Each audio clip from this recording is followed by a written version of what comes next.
किसान भाइयों बहनों नमस्कार। आप देख रहे हैं दूरदर्शन किसान और स्वागत है आप सभी का कार्यक्रम खेत खलिहान के आज के अंक में। मैं हूं आपके साथ ज्योत्सना।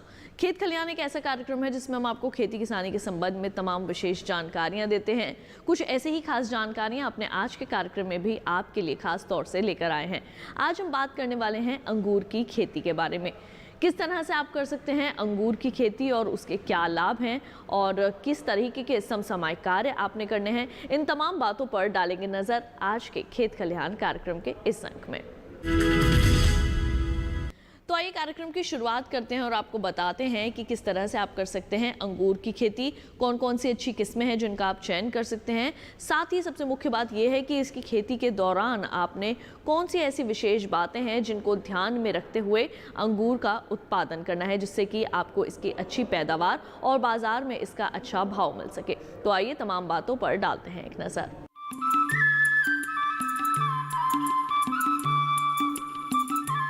अंगूर, जिसे संस्कृत में द्राक्षा कहते हैं, खाने में जितना स्वादिष्ट है उतना ही पोषक भी। इसे अगर सेहत का खजाना कहा जाए तो गलत नहीं होगा। बेलों पर लटके गुच्छे बहुत ही मोहक नजर आते हैं। अंगूर की खेती लगातार तरक्की कर रही है। 2001-2 में जहां 44,000 हेक्टेयर पर इसकी बेलें लगी थी, वहीं अब इसका क्षेत्रफल 1,40,000 हेक्टेयर तक जा पहुंचा है। आज ये सुनकर अच्छा लगता है कि हमारा देश अंतर्राष्ट्रीय बाजार में अंगूर का बड़ा हिस्सेदार बन गया है। हमारे यहाँ से जितने भी फल निर्यात किए जाते हैं, उनमें अंगूर का अलग रुतबा है। आंकड़े बताते हैं कि साल 2018-19 के दौरान अलग अलग देशों को करीब 2.5 लाख टन अंगूर का निर्यात हुआ है, जिसकी कीमत 2,335 करोड़ रुपए बैठती है। अंगूर की सबसे ज्यादा खेती महाराष्ट्र में होती है। उसके बाद कर्नाटक का नंबर है। पश्चिमी उत्तर प्रदेश, पंजाब, हरियाणा और जम्मू कश्मीर के अलावा हिमाचल प्रदेश और उत्तराखंड जैसे उत्तरी राज्यों में भी अंगूर उगाया जा रहा है। हाल ही में द्राक्षा का जो एरिया है वो बहुत ज़्यादा बड़ा है। कुछ सालों में 40-50 हजार हेक्टर जो द्राक्षा का एरिया था, आज 1,40,000 के आगे जा चुका है। कि अभी महाराष्ट्र में जो ये जीरो रेसिड्यू की टेक्नोलॉजी बहुत ज़्यादा इस्तेमाल हो रही है और उसका प्रचलन बढ़ता जा रहा है। भारत में यूं तो कई तरह की किस्में लगाई जाती हैं, लेकिन थॉमसन सीडलेस सब पर हावी है। देश में 70% से ज्यादा यही किस्में लगाई जा रही है। निर्यात की दृष्टि से भी इसका जवाब नहीं। जितना भी अंगूर हम निर्यात करते हैं, उसमें 90% यही किस्म होती है। इसे ताजे फल के रूप में भी खाया जाता है और किशमिश के लिए भी बोया जाता है। थॉमसन सीडलेस हमारे पास में सबसे पहले आई हुई वैरायटी में से एक है, जो आज के दशक में सबसे ज़्यादा चल रही है। परंतु अभी कुछ सालों बाद देखा जाए तो सेम मीन्स एक वैसा ही सिनेरियो नहीं रहेगा। जैसे आप सभी को पता है कि निर्यात के लिए जो अंगूर है वो सबसे ज़्यादा अपना भाग दे रहा है। आज के समय हम देख रहे हैं कि हमारे जो ग्रोवर्स है, या तो जो हम कहते हैं ग्रेप ग्रोवर्स, हमारा सबसे बड़ा मार्केट है यूरोप। अब यूरोप में अब इसकी मांग कम होती जा रही है, जिसमें वो रंगीत किस्म की जो वैरायटी या किस्म है उनकी मांग बढ़ती जा रही है। ये एक सीडलेस वैरायटी है जो पर आज भी देखा जाए तो हमारे 90% से ज़्यादा हमारा डोमेस्टिक मार्केट है जहाँ पे इस वैरायटी की मांग है। ये एक सीडलेस है वैरायटी है, ग्रीन है और इसमें शुगर या तो चीनी जो है करीबन ये 20 डिग्री ब्रिक्स के दौरान हम इसे यहाँ से निकालते हैं। ये ताज़े खाने के योग्य है, इसके साथ ही इसमें से किशमिश उतने ही अच्छे से हम बनाया जा सकता है। देखा जाए तो इसकी उत्पादकता 12 से 14 टन प्रति एकड़ के हिसाब से है, पर किशमिश के लिए अगर लेना हो तो उससे भी ज़्यादा हम ले सकते हैं। हम 16 टन प्रति एकड़ के हिसाब से भी इसकी उत्पादकता हमें मिल सकती है। अंगूर की खेती मुख्य रूप से ताजे फल के लिए ही होती है, लेकिन जूस मार्केट में भी इसकी खासी मांग है। थॉमसन सीडलेस का रंग हरा होता है, पर अब इसे रंगीन अंगूरों से चुनौती मिल रही है। इसकी वजह ये है कि लोग अब पसंद करने लगे हैं। रंगीन अंगूरों की खासियत ये है कि इनका आकार बड़ा होता है और जूस भी अधिक देते हैं। बड़े फलों के लिए गुच्छों में ढीलापन चाहिए। रेड ग्लोब और फैंटेसी सीडलेस कुदरती तौर पर ढीले गुच्छे वाली किस्में हैं। अभी तक हमने जाना कि ये किस्में या अंगूर जो है निर्यात के क्षेत्रों में काफ़ी आगे है। ऐसे जगहों में ऐसी किस्में जिसमें भंडारण की क्षमता सबसे ज़्यादा होती है वो सबसे ज़्यादा चलती है।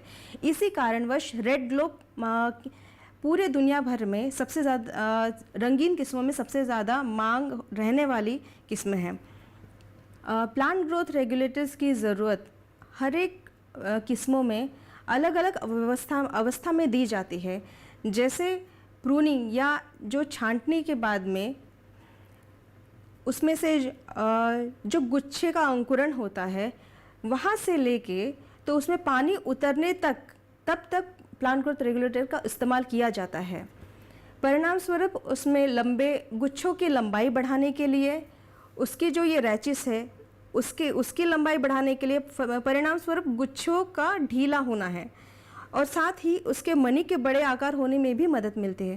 परंतु इनका इस्तेमाल वेराइटीज़ जैसे रेड ग्लोब इसमें नहीं कर सकते या करना नहीं चाहिए और ज़रूरत नहीं होती। उसी तरीके से तीसरी वैरायटी है फैंटेसी सीडलेस। ये दोनों वैरायटी हमारे यूएसए से हम भारत में लाई गई है।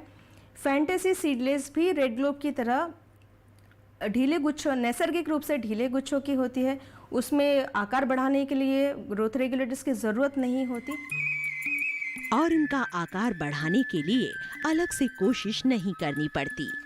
मांजरी नवीन काले रंग की किस्म है।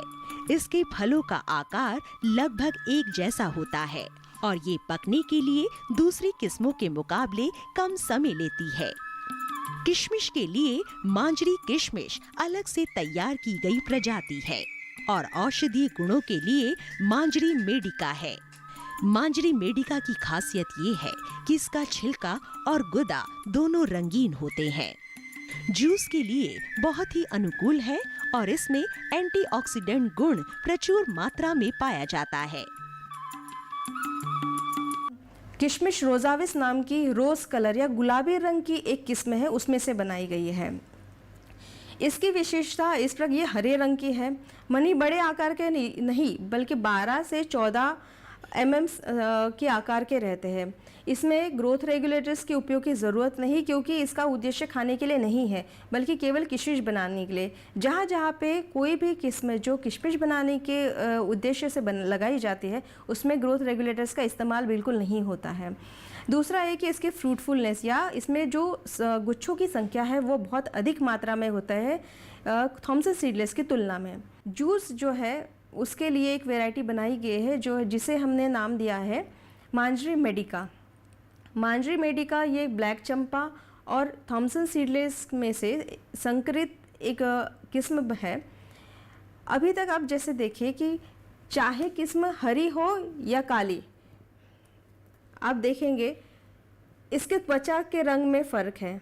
ये है हरी, पर इसकी त्वचा निकालने के बाद में अंदर का जो गूदा आप देखेंगे ये भी हरा, ये भी सफ़ेद रहेगा। उसी तरीके से आप काली किस्म का भी अगर गूदा देखेंगे तो सफ़ेद रहेगा। पर मांजरी मेडिका के बारे में वैसा नहीं है।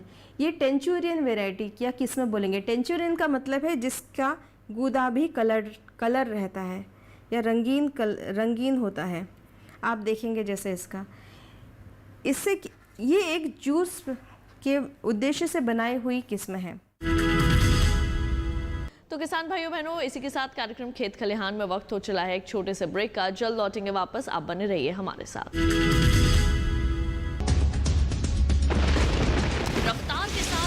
मौसम के बदलाव की हर खबर। मौसम खबर लाइव देखिए सुबह 8 बजे और 10 बजे, दोपहर 12 बजे और 2 बजे। ब्रेक के बाद एक बार फिर आप सभी का स्वागत है कार्यक्रम खेत खलिहान में। आइए कार्यक्रम में बढ़ते हैं आगे। आपको बता दें कि आज हम अंगूर की खेती के बारे में विशेष तौर से अपने कार्यक्रम में आपको जानकारी दे रहे हैं। तो अब तक हमने बात की किस तरह से आप इसकी खेती कर सकते हैं, लेकिन इसके समसामयिक कार्यों के बारे में भी जानना आपके लिए बेहद ज़रूरी है। तो आइए कार्यक्रम के इस भाग में आपको इसके समसामयिक कार्यों के बारे में कुछ विशेष जानकारियाँ दें। बेलों में हर साल कटाई छटाई की जरूरत पड़ती है। इस काम को छाटनी भी कहा जाता है। अंगूर के नए प्ररोह पर ही फल लगते हैं, इसीलिए अगर कटाई छटाई नहीं करेंगे तो फल भी नहीं लगेंगे। छाटनी इस हिसाब से करें कि नई बेलों का विकास चारों दिशाओं में हो। बेल की जो लताएं पेंसिल की मोटाई से कम या उसके बराबर है, उन्हें ही काट कर अलग करना होगा। कटाई 2 या 3 गांठें छोड़कर करें। इसके 1 माह बाद तक बहुत ज्यादा देखभाल की जरूरत होगी। खास तौर से बारिश का पानी बिल्कुल भी नहीं लगना चाहिए। अगर ऐसा हुआ तो फसल को बीमारी लग जाएगी या फिर उसमें गलन फैलने का खतरा बढ़ जाएगा। इससे बचने के लिए प्लास्टिक का कवर लगाना होगा। प्लास्टिक कवर क्या होता है? नॉर्मली प्लास्टिक कवर होता है एक इंटरवूवन फैब्रिक, मतलब नॉर्मली एक प्लास्टिक होता है और दूसरा एक के ऊपर, ताकि वो बहुत मजबूत हो जाए। तो एक इंटरवूवन फैब्रिक है प्लास्टिक कवर। उसके साथ साथ क्या होता है कि जो प्रकाश, सूर्य प्रकाश जो प्लास्टिक के थ्रू जो आता है वो पूरा अच्छे से फैल जाता है, यानी डिफ्यूज लाइट मिलती है। उसकी वजह से प्रकाश का संश्लेषण यानी कि फोटोसिंथेटिक एक्टिविटी अच्छी होती है। दूसरा क्या होता है, प्लास्टिक कवर की वजह से ट्रांसपैरेशन यानी पत्ते के ऊपर से जो वाष्पीकरण होता है वो कम से कम होता है। और इसका फ़ायदा क्या मिलता है कि आपको पानी की आवश्यकता कम लगती है। हमारे यहाँ जो संशोधन हुआ है उससे ये मालूम चला है कि हम रेगुलर इरिगेशन शेड्यूल होता है उसकी कंपैरिजन में 20% कम पानी से भी हमारा काम चल सकता है। और आप सब लोग जानते हैं कि आजकल पानी कितनी बड़ी समस्या हो गई है। पानी की उपलब्धि एक बहुत बड़ा एक इशू बन गया है देश के सामने। और अगर हम 20% पानी बचा पा रहे हैं तो समझ लो एक तरह से सोने का काम कर रहा है। अंगूर में आमतौर पर 3 तरह की समस्याएं होती हैं: पाउडरी मिल्ड्यू, डाउनी मिल्ड्यू और एंथ्रेक्नोज। रोकथाम के लिए बाजार में कवकनाशी मौजूद है, लेकिन इनका इस्तेमाल जरूरत पड़ने पर ही करना चाहिए। फल छाटने के बाद बारिश हो जाए तो एंथ्रेक्नोज की समस्या बढ़ सकती है, और अगर डाउनी मिल्ड्यू के लक्षण दिखाई दे तो छाटनी के 35 से 40 दिनों तक कवकनाशी का छिड़काव कर सकते हैं। दूसरी ओर 55 से 60 दिन तक का समय पाउडरी मिल्ड्यू के लिए अनुकूल रहता है।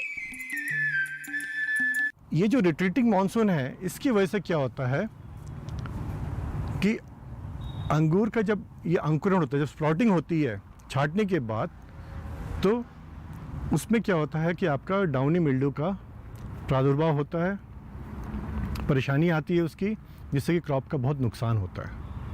और यही नहीं होता है, कभी कभी जो गुच्छे निकलते हैं वो टेंड्रिल में भी कन्वर्ट हो जाते हैं। तो ऐसे सिचुएशन में अगर हम प्लास्टिक कवर का प्रयोग करें तो उसके 2 फायदे हैं। एक, जो आपका बंच का टेंड्रिल में कन्वर्शन होना है वो तो नहीं होता, क्योंकि पानी आपका सीधा पड़ता नहीं है आपका अंगूर के ऊपर। और दूसरा, डाउनी मिल्ड्यू का रोग, डाउनी मिल्ड्यू रोग का भी प्रादुर्भाव नहीं होता, यानी कोई परेशानी नहीं आती उसकी वजह से। जो फवारनी में यानी स्प्रे में जो किसान बहुत पैसा लगता है जिसका, वो परेशानी यहाँ नहीं होती। और ये जब माल जब तैयार होता है यानी कि आपका दिसंबर जनवरी में, तो उस समय अंगूर के बहुत ज़्यादा दाम भी मिलते हैं। तकरीबन हम बात कर रहे हैं 80 रुपये से लेके 150 रुपये तक 1 किलो अंगूर का दाम मिलता है। तो ये फ़ायदे हैं, यानी कि एक्सट्रीम वेदर इवेंट्स, और दूसरा जो है स्टैगर्ड प्रूनिंग यानी कि अर्ली प्रूनिंग। 30% अंगूर की जो खेती है अगर हम अगस्त सितंबर में लेते हैं तो उससे किसान को बहुत ज़्यादा फ़ायदा मिलने की संभावना है। रासायनिक कीटनाशक बीमारी से तो फलों को बचा लेते हैं, लेकिन एक अलग ही समस्या को जन्म देते हैं। कई बार तुड़ाई के बाद भी फलों पर रसायनों का असर रह जाता है। मानक से ज्यादा असर पड़ने पर निर्यात बाजार में फल बिक नहीं पाते। इस समस्या से बचने के दो तरीके हैं। एक तो ये कि बीमारियों या कीटों का इलाज जैविक तरीके से हो, और दूसरे वैज्ञानिकों की ओर से बनाए गए टाइम टेबल के हिसाब से दवाओं का छिड़काव हो। रसायन अवशेष की वजह से 2002 में 23% भारतीय अंगूर अंतर्राष्ट्रीय बाजार में टिक नहीं पाते थे। वैज्ञानिकों की कोशिशों के बाद अब ये समस्या सिर्फ 3 से 4% तक सीमित रह गई है। जब तक जरूरत ना हो तब तक हम कोई भी सिस्टमिक फंजीसाइड्स अप्लाई ना करें। हम देखते हैं कि ये स्ट्रेटेजी हम जब अडॉप्ट करते हैं तो उसमें सिस्टमिक फंजीसाइड जैसे ट्रायाजोल्स जैसे बहुत सारा नया दवा, ये हमारे यूज़ बहुत ही कम हो जाता है। यूज़ बहुत ही कम हो जाने का एक मेजर बेनिफिट ये है जो हमारे ज़ीरो रेसिड्यू स्ट्रेटेजी है। डिटेक्शन भी कम, डिटेक्शन हो तो उसका मात्रा भी कम, तो इसमें हमारे जो सेफ फूड ये होना बहुत ज़रूरी है। मान लीजिए कि इसके इतने बावजूद भूरी आए तो हमें कोई ना कोई फंजीसाइड स्प्रे करना पड़ा, हमें कोई भी ना कोई हार्ड केमिकल यूज़ करना पड़ा, जैसे लाइक ट्रायाजोल्स। तो ट्रायाजोल्स हम यूज़ करें लेकिन उसका रेसिड्यू अंगूर पे ना रहे, इसलिए हमारे लास्ट स्ट्रेटेजी ये है कि हम कभी हम हमारे बैसिलस का आइसोलेट है, बैसिलस DR39 जो हम यूज़ करते हैं, उसमें क्या होता है जितने सारा रेसिड्यू अंगूर के अंदर है वो कम हो जाता है। इसको हम बायो रेमिडिएशन कहते हैं, रेसिड्यू रेमिडिएशन कहते हैं। तो ये स्ट्रैटेजी से हम देखते हैं कि पहले हम प्राइमरी इनोकुलम जो छाटनी से पहले उसको ख़त्म करें, उसके बाद एम्पेलोमाइसिस, ट्राइकोडर्मा और सल्फर का बारी बारी व्यवहार करें। थर्ड, हार्ड केमिकल यूज़ करना पड़े तो फिर हमें बैसिलस के साथ बैसिलस उसके ऊपर स्प्रे करके उसका जो रेसिड्यू है उसको कम करें। इसके बावजूद लास्ट स्ट्रेटेजी हमारे ये है कि इसके बाद भी भूरी आए तो हमारे पास और कोई केमिकल्स नहीं है, लास्ट स्टेज है, उस टाइम हम कोशिश करते हैं कि क्लोरीन डाइऑक्साइड जो हमारे और एक केमिकल है जो जिसका रेसिड्यू नहीं होता है, क्लोरीन डाइऑक्साइड से हम फाइनली उसको डिसइंफेक्ट करके हम भूरी को कंट्रोल कर सकते हैं। प्लास्टिक का नीचे डाउनी का ज़्यादा प्रॉब्लम नहीं होता है, पाउडरी हमारे मेजर प्रॉब्लम है, लेकिन प्री प्रूनिंग मार्च अप्रैल से हमारे स्ट्रेटेजी ऐसे बने रहे जनवरी फरवरी तक, तो सेफ फूड, सेफ ग्रेप्स और बिना रेसिड्यू का ग्रेप्स हमें मिल सकता है। ज्यादा रसायनों के उपयोग से दो और नुकसान हुए हैं। एक तो ये कि कीटों ने इन दवाओं के विरुद्ध प्रतिरोधक क्षमता उत्पन्न कर ली है। कई बार देखा गया है कि दवाओं का असर कीटों पर नहीं हो पाता, जिसकी वजह से किसान और ज्यादा दवाएं छिड़कने लगते हैं। इसका दुष्प्रभाव फलों पर पड़ने लगता है। साथ ही ये कीटनाशक मित्र कीटों को भी नष्ट कर देते हैं। इसलिए बेहतर होगा कि किसान पहले उपाय के तौर पर रासायनिक कीटनाशकों की जगह मित्र कीटों से काम ले। ज्यादा आमदनी के लिए थोड़ा होशियारी से काम लेना होगा। अंगूर से कई ऐसे उत्पाद बनते हैं जिनकी बाजार में कीमत बहुत अधिक है। जूस के बारे में तो सब जानते ही हैं। इससे उच्च दाम वाले पोषक उत्पाद भी बनाए जा सकते हैं। मांजरी मेडिका में आयुरोधी और कैंसर रोधी तत्व मौजूद है। इसके अलावा ये विटामिन ई से भरपूर है। राष्ट्रीय अंगूर अनुसंधान संस्थान ने तो पोषक उत्पाद के रूप में अंगूर से कैप्सूल तैयार किए हैं। इस किस्म के बीज में तेल भी काफी मात्रा में पाया जाता है और इस तेल की कीमत भी बहुत ज्यादा है। ये है हमारा मंजरी मेडिका ग्रेप, हमारा जो हाइब्रिड वैरायटी हमारा इंस्टीट्यूट ने डेवलप किया हुआ वैरायटी है। इसका जो बेरी लेके हमने कोई भी ग्रेप का जूस हम लेते हैं, वो जूस ऐसे स्क्यूज़ किया तो जूस आएगा, जूस पे कोई कलर नहीं रहते हैं। इसमें जो देखेगा तो देखेगा, देखो जूस इतना लाल कलर जूस इसमें आता है। ये लाल कलर इसका वजह से है उसमें जो एंथोसाइनिन है, हमने जो बोला हुआ कॉम्पाउंड, वो कॉम्पाउंड लाल कलर देते हैं। सो हमको अभी क्या करना है, ये कॉम्पाउंड को हमको इसमें से एक्सट्रैक्ट करके बाहर लेके आना है। इसके लिए हमने यूज़ करते हैं एथेनॉल करके सॉल्वेंट यूज़ करते हैं। सो सॉल्वेंट इसमें डाल देते हैं, एक दिन हमने रख देते हैं क्रश करके। सो जो भी इसका एंथोसाइनिन से वो एथेनॉल में आते हैं। ऐसे हमने 3 से 5 बार हमने ऐसे करते हैं। सो सारे जो कलर है उसमें ये एंथोसाइनिन जो भी कलर है सब हमारा एथेनॉल में आते हैं। सो एथेनॉल इस तरीके का एथेनॉल एक्सट्रैक्ट हमको मिलते हैं। उसमें 1 kg से हमको ऑलमोस्ट 5 बार 5 लीटर से एथेनॉल से हमने ये काम करते हैं। ये है आयन एक्सचेंज रेजिन। इसको क्यों हमने भरा हुआ है, ये रेजिन ऐसे है, ये रेजिन एंथोसाइनिन को पकड़ के रख देते हैं, बाकी चीज़ को वो पकड़ते नहीं, क्योंकि ये एथेनॉल में शुगर होगा, दूसरा फिनोलिक कंपाउंड्स होगा, अमीनो एसिड्स होगा, वाटर होगा, सब कुछ इसमें आएगा।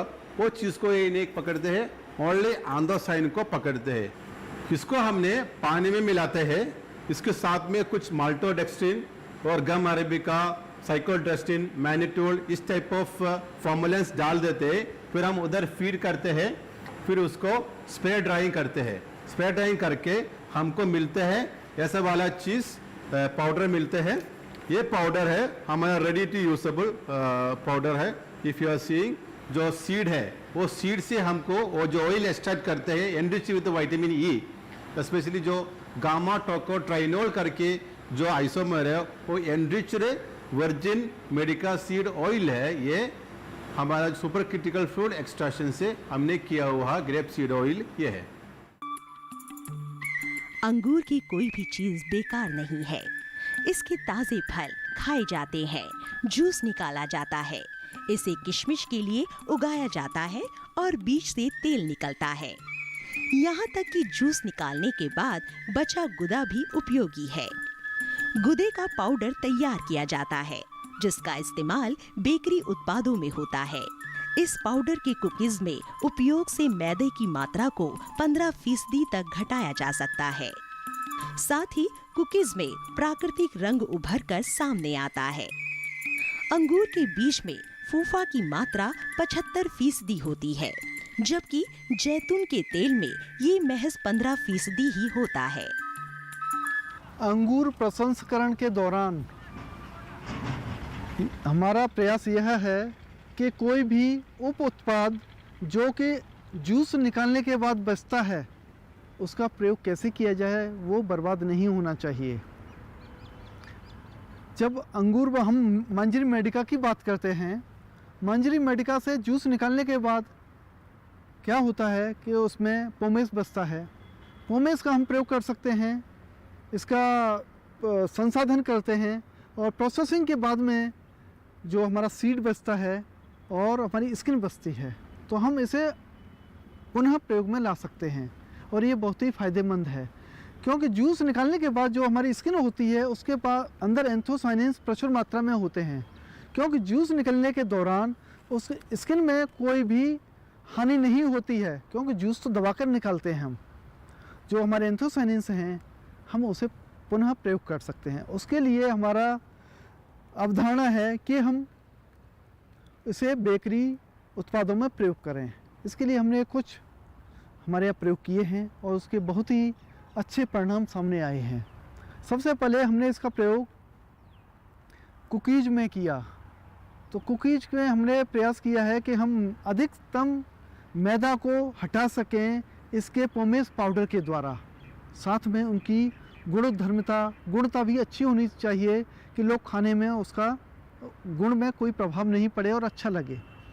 इसके लिए हमने उसका प्रोसेसिंग के दौरान होने वाले तापमान और समय को निर्धारित किया है। ये हमारे जो कुकीज़ हैं इनमें हमने पाया कि एंथोसाइनिन्स अधिक हैं, फेनॉल्स अधिक हैं और प्राकृतिक कलर आया इनके पास में। जबकि केवल मैदा से बनाते हैं तो उनमें रंग नहीं आता, इसमें प्राकृतिक रंग है। साथ ही साथ हमने पाया कि इसके अंदर फाइबर भी है। जो फाइबर आजकल सभी बताते हैं फाइबर हमारे स्वास्थ्य के लिए लाभदायक है, तो स्वास्थ्य के ध्यान में रखते हुए ये हमारे कुकीज़ हैं बहुत ही फ़ायदेमंद हैं। अधिक मूल्य के लिए प्रसंस्करण जरूरी है। इसके लिए पहले फलों को अच्छे से धोते हैं, फिर क्रशर मशीन में डालते हैं। ये मशीन फलों को गुच्छों से अलग करके उनका जूस निकाल देती है। जूस के बाद बचे गुदे को सुखाया जाता है और उसका इस्तेमाल बेकरी उत्पादों में होता है। कुल मिलाकर अंगूर की खेती बहुत ही लाभदायक है। बस इसे वैज्ञानिक तरीके से करें, अच्छी किस्मों का चुनाव करें, कटाई छटाई में विशेष ध्यान रखें और कीट प्रबंधन बहुत ही समझदारी से करें।